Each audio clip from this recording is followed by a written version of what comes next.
Bulk modulus of elasticity के। चलिए इसके बारे में समझते हैं क्या चीज़ है ये। देखिए मान लीजिए हमने कोई एक ऑब्जेक्ट लिया और इस ऑब्जेक्ट को क्या कर रहे हैं, हम चारों तरफ से प्रेस कर रहे हैं। तो मैंने यहाँ पर इसको इस तरीके से फोर्स लगाया, इधर इस तरीके से, इस डायरेक्शन में और इस डायरेक्शन में, ये फोर्स लग रहा। तो ये क्या करेगा, ये कंप्रेस होगा। कंप्रेस होने के बाद इसका वॉल्यूम चेंज हो जाएगा, तो वॉल्यूम इसका डिक्रीज हो जाएगा। और इसके ब्याह पर मैंने आपको एक टर्म पढ़ाया था, वॉल्यूमेट्रिक स्ट्रेन। क्या कहते हैं उसे, वॉल्यूमेट्रिक स्ट्रेन। एक ब्रीफ में मैंने आपको इंट्रोडक्शन दिया था। ये होता है change in volume upon original volume. और चूंकि यहाँ पर जो चेंज हो रहा है वो डिक्रीज हो रहा, इंक्रीज नहीं हो रहा लॉन्गिट्यूडनल की तरह, लेंथ की तरह। तो अगर डिक्रीज होता है तो हम इसको नेगेटिव में रिप्रेजेंट कर देते हैं यहाँ पर। अब ये तो हो गया वॉल्यूमेट्रिक स्ट्रेन। हमें समझना है बल्क मॉडुलस ऑफ इलास्टिसिटी। तो एक्चुअल में बल्क मॉडुलस ऑफ इलास्टिसिटी होता है कि with in elastic limit ratio of normal stress and volumetric strain is called bulk modulus of elasticity. यानी कि इन दोनों का के जो होगा वो क्या होगा, normal stress upon volumetric strain. लेकिन इसके साथ कंडीशन है, विद इन इलास्टिक लिमिट। जब तक वो इलास्टिसिटी शो कर रहा है तभी तक के लिए, उसके बाद के लिए नहीं है। यहां पर इसकी वैल्यू क्या आ जाएगी फिर, देखिए नॉर्मल स्ट्रेस क्या होगा, force upon area, force upon area upon delta v upon v, ये नेगेटिव में होगा। सॉल्व करेंगे इसको तो यहां से बल्क मॉडुलस ऑफ इलास्टिसिटी क्या आएगा, ये ऊपर चला जाएगा, तो यहाँ पर आ जाएगा f by a into v upon delta v, v upon delta v. ये कहलाता है बल्क मॉडुलस ऑफ इलास्टिसिटी। अब यहाँ पर एक टर्म और आता है जिसे हम कहते हैं कंप्रेसिबिलिटी। कंप्रेसिबिलिटी ये क्या होता है, it is the reciprocal of bulk modulus of elasticity. इसको हम रिप्रेजेंट करते हैं 1/k से, यानी जो इसका रेसिप्रोकल होता है उसको क्या कहेंगे, कंप्रेसिबिलिटी।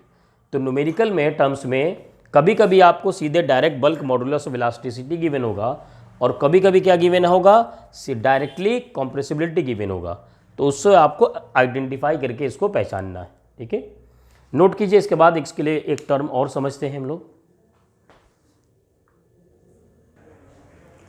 तो बल्क मॉडुलस ऑफ इलास्टिसिटी पर एक न्यूमेरिकल है, आइए उसको सीखते हैं।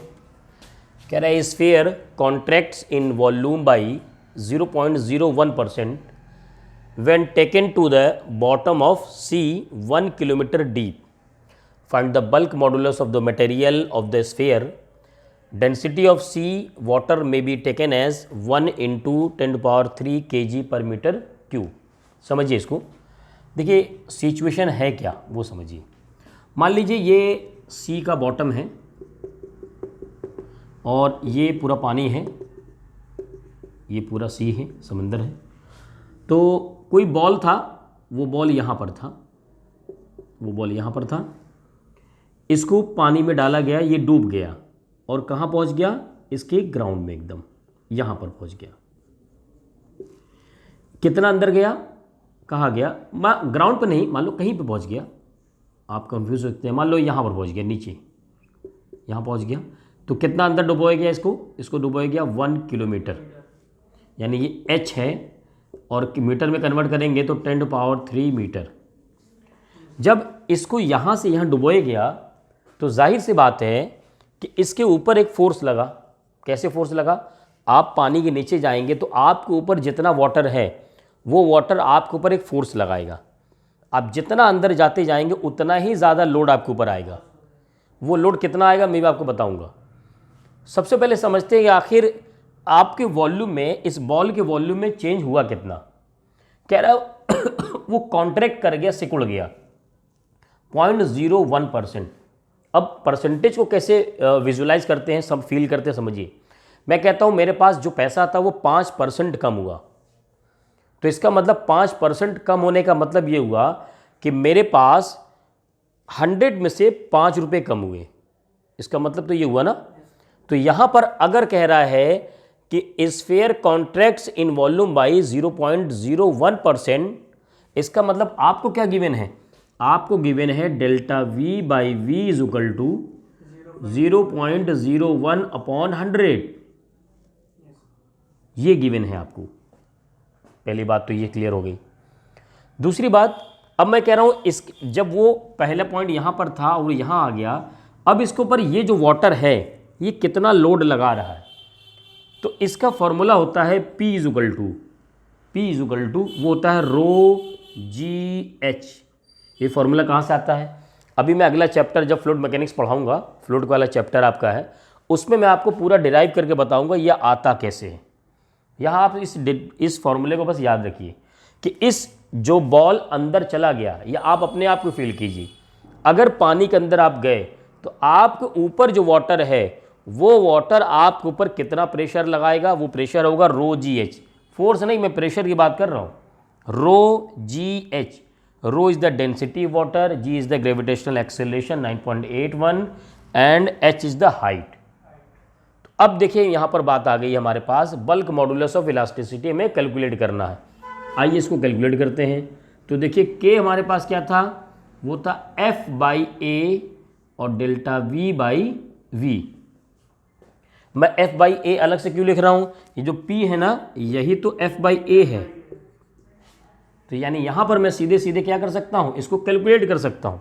चलो कैलकुलेट कर लेते हैं। रो कितना है भाई चलो यहां पे भी रख लेते हैं, एफ बाई ए की जगह rho g h delta we by we.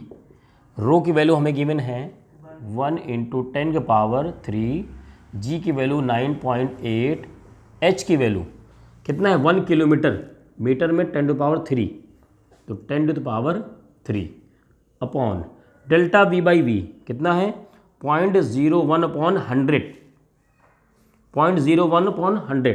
मैं इसको क्या ऐसे लिख सकता हूँ 0.0001,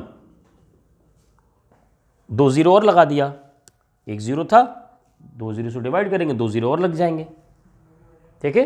तो अगर मैं इसको ऐसे लिखूं तो क्या होगा भाई, ये 9.8 × 10⁻6 अपॉन 1 इंटू कितने पोजीशन जाएगा, 4 पोजीशन, तो यह आएगा 10⁻⁻4। अब 10⁻⁻4 को ऊपर लेके जाओ कितना आ जाएगा, 10⁻4 ऐड हो जाएगा, यह आ जाएगा 9.8 × 10⁻10। क्या आएगा, हम कंप्रेसिबिलिटी फाइंड किया है ना, यूनिट होगा न्यूटन पर मीटर स्क्वायर। अच्छा आओ ज़रा यूनिट की भी डिस्कशन कर लेते हैं कि न्यूटन पर मीटर स्क्वायर कैसे आ रहा है। देखो, क्या इसकी स्ट्रेन की वॉल्यूमेट्रिक स्ट्रेन का कोई यूनिट होगा, नहीं, change in volume upon volume, खत्म हो गया, दोनों वॉल्यूम है तो इसी का यूनिट चलेगा। Force upon area, force in newton, area metre square, newton पर मीटर स्क्वायर। क्लियर, समझ में आया। ये टर्म जो है इसको आपको समझना होगा कि मैं बाद में समझाऊंगा आपको फ्लूइड मैकेनिक्स में। रिदा समझ में आया।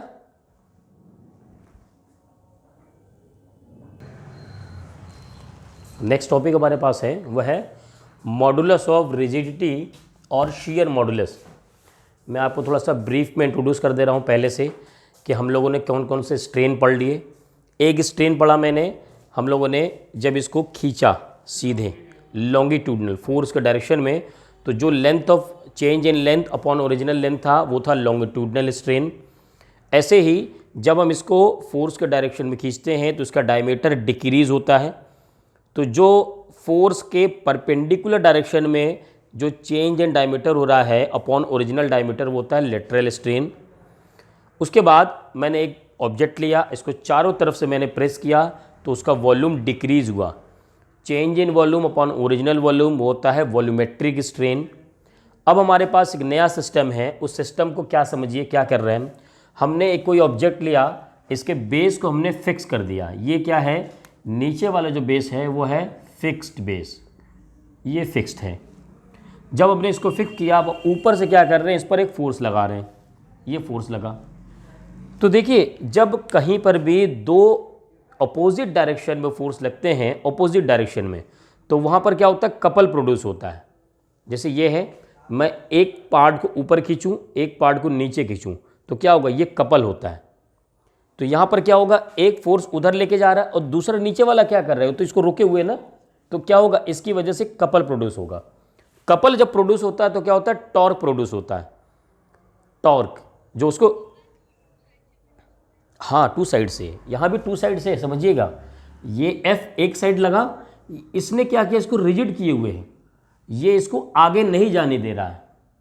आगे नहीं जाने देने का मतलब इसको आप दूसरे कैसे कह सकती हैं कि ये इसको पीछे ही रखना चाह रहा। अपोजिट फोर्स लगा, फिर भाई फोर्स लगा तभी तो रोका इसने, बिना फोर्स लगाए थोड़ी रोक सकता था। किसी चीज़ को आपको रोकना है तो आप फोर्स लगाना पड़ेगा। तो ये जो बेस है ना फिक्स, एक तरीके से आप कहेंगे कि इसके अपोजिट है, ऊपर जाने वाले के अपोजिट है। ये इसको नीचे लेके जा भले ना रहा हो, लेकिन रोक तो रहा है। और रोक कैसे रहा है, फोर्स लगा करके। क्लियर। तो यहाँ पर भी एक कपल प्रोड्यूस हुआ है जो कि टॉर्क टाइप का होगा। तो टॉर्क होने से क्या होगा, इसको डिस्टॉर्ट करेगा। कैसे करेगा, डिस्टॉर्शन कर देगा। तो ये जो पॉइंट था, ये पॉइंट खिसक करके यहाँ जा सकता है, ये पॉइंट क्या होगा, खिसक करके आगे चला जाएगा। समझिए कि डिस्टॉर्शन हो जाएगा, है ना। तो अब क्या हुआ, मैंने इस फिगर को सामने लाया मैं, तो यहाँ पर देखिए, यहाँ पर जो ए था वो ए डैश चला गया। तो यहाँ पर जो डिफ्लेक्शन है, यहाँ पर चेंज हो रहा, वो डेल्टा एल ये है, और हमने इसके जो साइड ली है वो एल है। तो यहाँ पर शियर स्ट्रेन जब निकाला जाता है, शियर स्ट्रेन, शियर स्ट्रेन क्या होता है समझिएगा, शियर स्ट्रेन उसको हम रिप्रेजेंट करते हैं टैन थीटा होता है। टैन थीटा, टैन थीटा क्या होता है, परपेंडिकुलर अपॉन बेस। इस ट्रेंगल में आइए, एंगल के सामने परपेंडिकुलर होता है, तो परपेंडिकुलर कितना हो गया, डेल्टा एल, और बेस है ये एल, तो ये एल हो गया। अब जब कभी एंगल ये टैन थीटा क्या होगा, बहुत छोटा हो, थीटा क्या बहुत छोटा, डिस्टॉर्शन बहुत थोड़ा सा हो रहा हो, उस वक्त क्या होता है कि थीटा इज इक्वल टू क्या होगा, tan theta is equal to क्या हो जाएगा, डेल्टा एल अपॉन एल। ये बात हो गई शियर स्ट्रेन की। अब शियर मॉडुलस क्या होता है, यानी कि मॉडुलस ऑफ रिजिडिटी क्या होता है, उसको लिख लीजिए। मॉडुलस ऑफ रिजिडिटी ये क्या होता है, ये होता है shear stress upon shear strain. Stress क्या होगा भाई, फोर्स अपॉन एरिया, और स्ट्रेन कितना होगा, डेल्टा एल अपॉन एल। आप सीधे यहाँ पर कभी कभी क्या होता है, टैन थीटा, या इसको ऐसे लिख देते हैं थीटा, या इसको ऐसे लिख सकते हैं एफ अपॉन ए डेल्टा एल अपॉन एल, यानी ये वैल्यू वही आएगी F by A L upon delta L.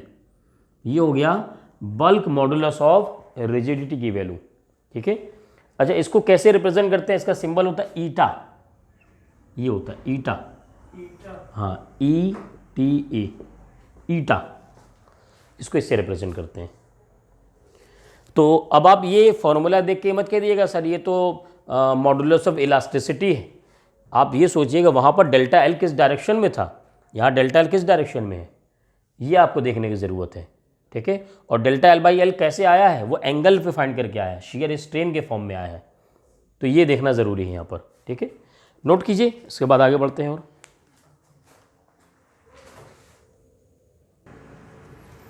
So next is elastic potential energy of A stretched wire. देखिए समझिएगा ध्यान से, मान लीजिए हमने कोई वायर लिया,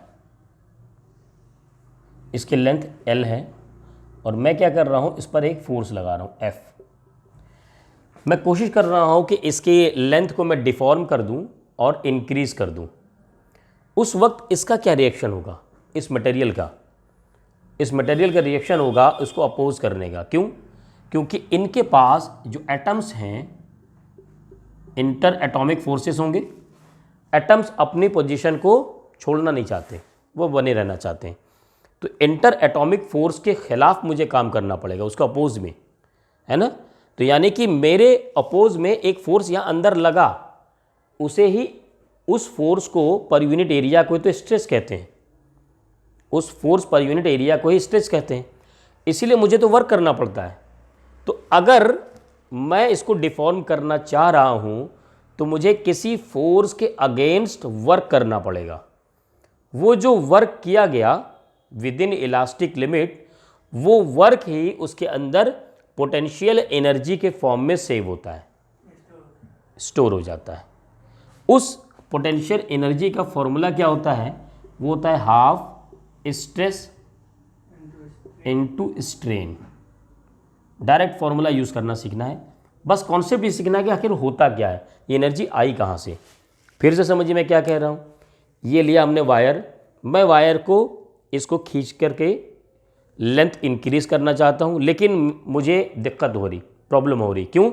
मुझे खींचने में फोर्स लगाना पड़ रहा, ऐसा लग रहा है कोई मेरे अपोजिट में फोर्स लगा रहा है।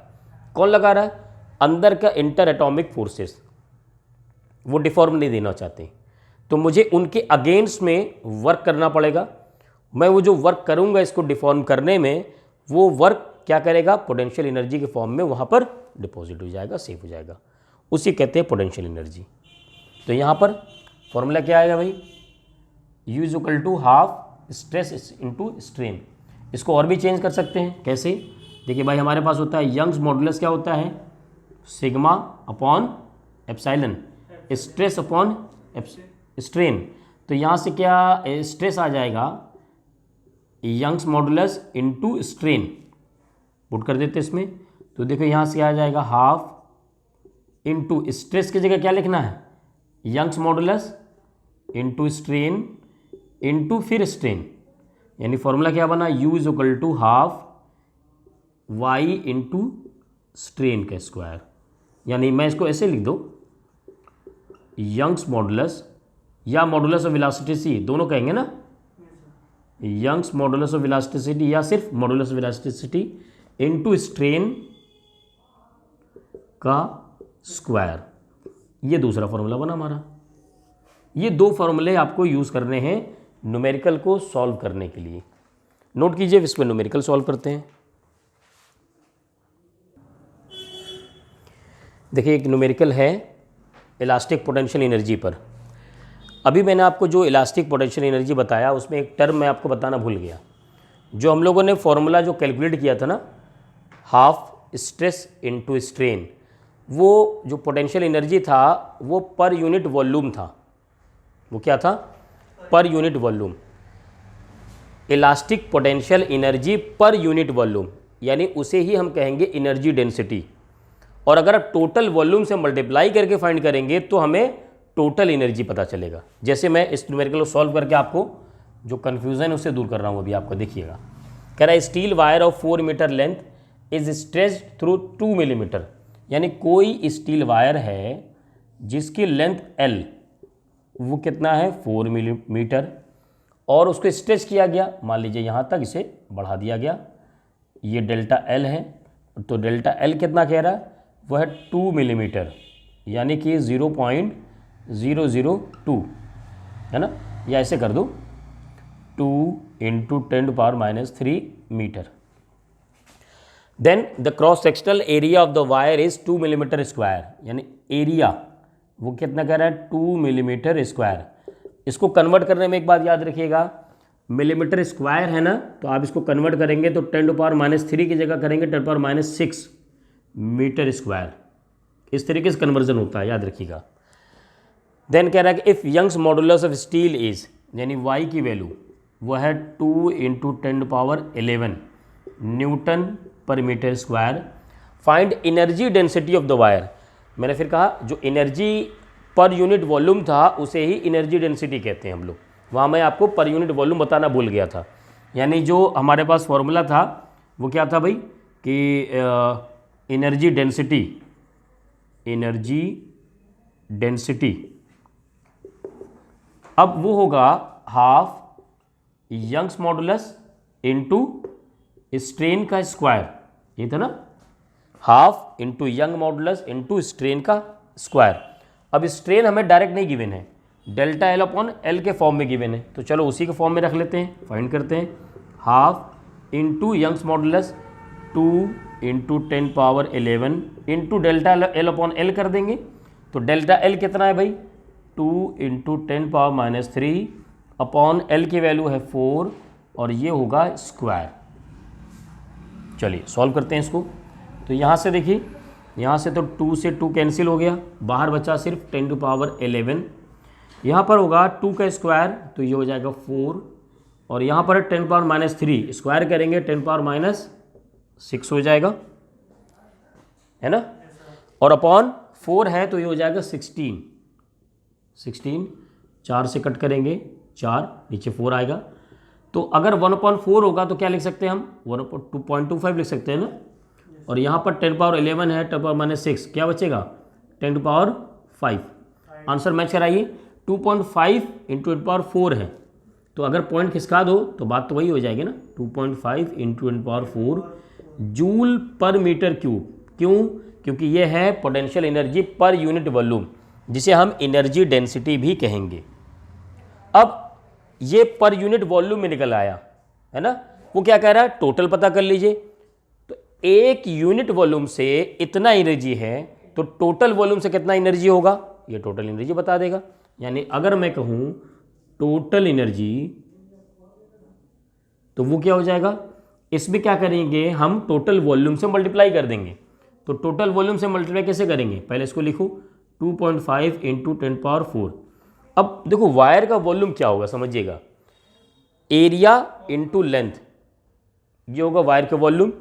Cross sectional area into length, cross sectional area है कितना इसका ए, 2 इंटू 10 पावर -6, तो यानी यहाँ पर हो जाएगा 2 इंटू 10 पावर -6 और इंटू लेंथ, क्या चीज़, एरिया 2 इंटू 10 पावर -6 और लेंथ 4, यहाँ से हो जाएगा 4।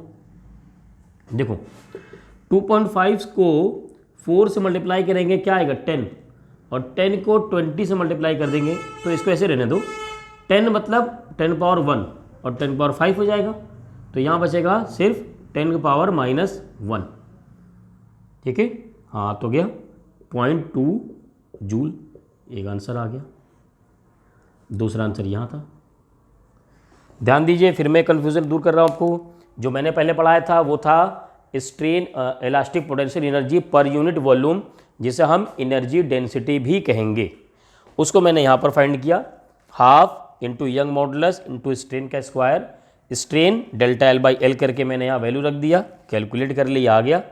उसके बाद टोटल वॉल्यूम से मल्टीप्लाई करेंगे तो टोटल एनर्जी पता चल जाएगा, उसको हमने इस तरीके से फाइंड कर लिया, टोटल वॉल्यूम से मल्टीप्लाई करके। टोटल वॉल्यूम कैसे हुआ, एरिया इंटू लेंथ, इस तरीके से मल्टीप्लाई कर देंगे, आ जाएगा यहाँ पर, ठीक है। नोट कीजिए इसको।